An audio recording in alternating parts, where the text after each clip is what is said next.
Back when I was 18, and in my senior year of high school, I used to play softball for our school's female softball team.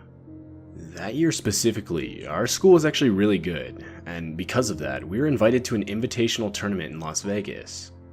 I remember we stayed in a hotel, only around 15 minutes from the city itself. It was around 9 p.m. when we got there. We all sort of divided into our own groups to stay in hotel rooms. And because of that, me and 3 other of my close friends at the time decided to stay in a room together.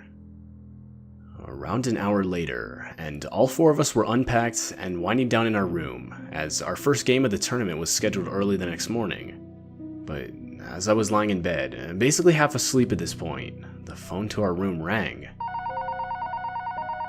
It kind of startled us, as I've stayed in many hotels before, and never once remember the hotel phone itself ringing. All of us, now wide awake, looked at each other. We agreed we should answer it, and decided I would do it.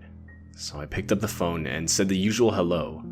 Now, this was a few years ago, so I don't remember the exact conversation, but on the other end of the phone, a man's almost whispering voice replied saying we hadn't paid for a room, and that one of us needed to come down to the lobby to pay for it.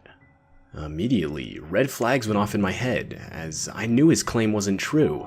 I had witnessed our coach pay for the room not even 2 hours ago. Why would they have given us room keys if we hadn't paid for it? Plus, even if something had gone wrong with the payment, it would have been super unprofessional to call the room this late into the night. I replied to the man, saying that we had paid for the room. But completely ignoring my statement, the man once again insisted that just one of us had to come down, as our room wasn't paid for. His voice, now clearly frustrated, then followed the claim up with a threat, saying that if we didn't send one person down, there would be consequences. Now, I'm a pretty paranoid person. The whole thing felt so wrong to me. There was no way I was letting any of us go down to the lobby. I replied to the man, saying that we would be staying in our room until someone came to escort us out, and hung up the phone. I figured that if that really was someone from the hotel, they would either come up to our room or just resolve the situation in the morning. I told the others that I got a really bad feeling from the dude and explained to them what happened. Thankfully, they all agreed that there was no chance we hadn't paid, and that it was basically unheard of for a hotel front desk to call you in your room this late. Of course, we were all on edge, but decided to forget about it and just go to sleep.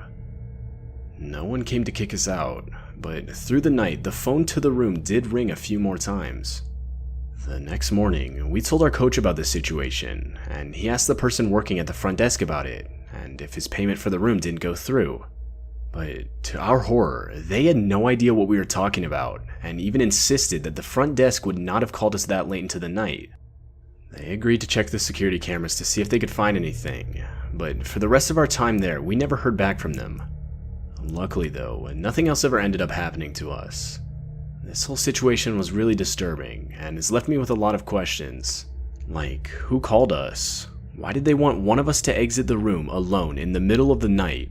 And how did they know what room we were in? Honestly, the more I think about it, the more creeped out I get, but I'm just glad we decided to stay in our room that night.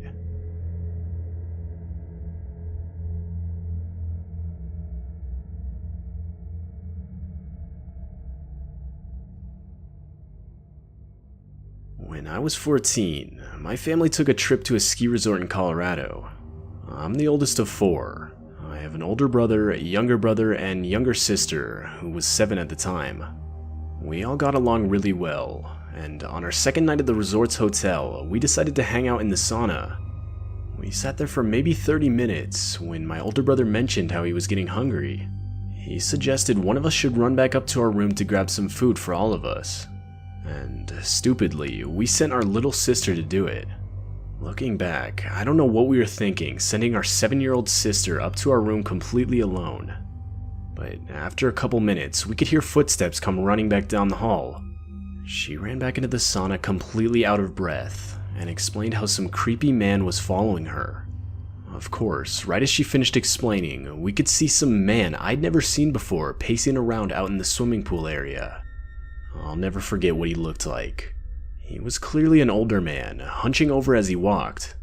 The guy was wearing multiple layers of winter clothes, making it obvious he wasn't in the swimming pool area to swim.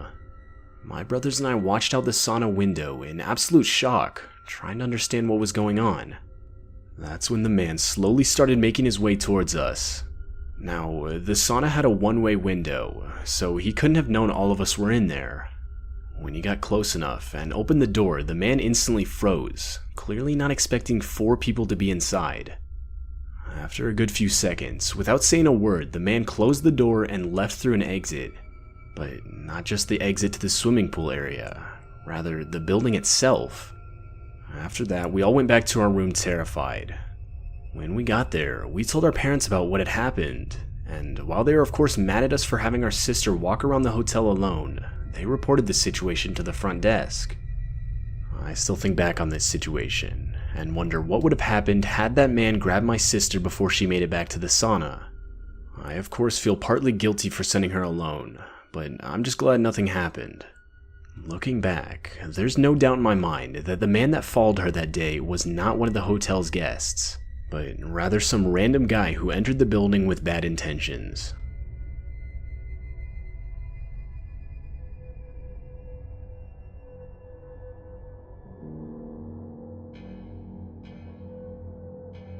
It was a Friday. I was on a business trip and was staying at a hotel in not the best part of town. I had just gotten back from some meeting that ran late into the night. Right as I got back to my room, I had to go to bed as I had another meeting early the next morning. I wasn't tired, but I knew I needed the sleep, so I figured I'd at least try. Though, after around an hour of tossing around in bed, I realized there was no way I was going to get enough sleep. I decided to put on a podcast to listen to, as in the past it's helped me fall asleep. Finally, I eventually started dozing off. Though, around 3 hours later, I became aware of a noise that sounded like a slight knocking sound. I sat up to check the clock, and quickly realized it was 2 in the morning. I proceeded to take out my headphones, and doing so confirmed the sound I was hearing wasn't coming from them, as I could only hear it louder now. I figured it could have been somebody in the room above me, which at the time made sense, as I was on the ground floor. I decided to ignore it, and laid back down.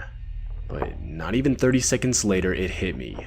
The sound was the result of the lock mechanism to the front door moving back and forth. I leapt out of bed and went straight to the room's door. As I got closer, it was confirmed. I could see the door moving, as whoever was on the other side was moving the door back and forth in what I can only assume was an attempt to pick the lock. I instinctively turned around, went to my suitcase, and pulled out my 14-round pistol that I try to always have on me.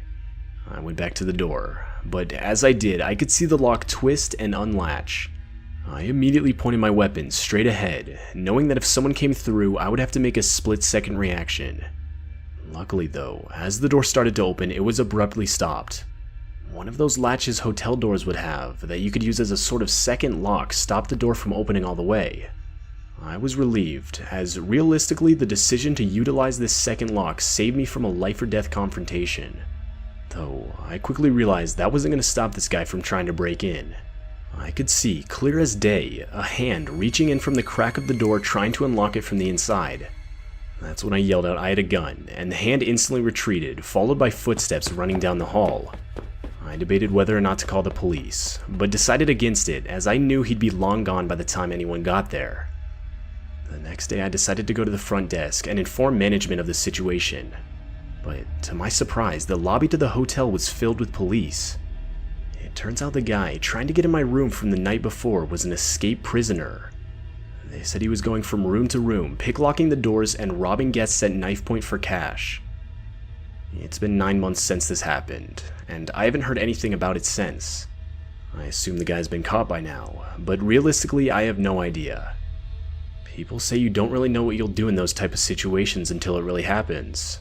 But I can honestly say I'm proud of how I stayed calm and was mentally prepared to defend myself.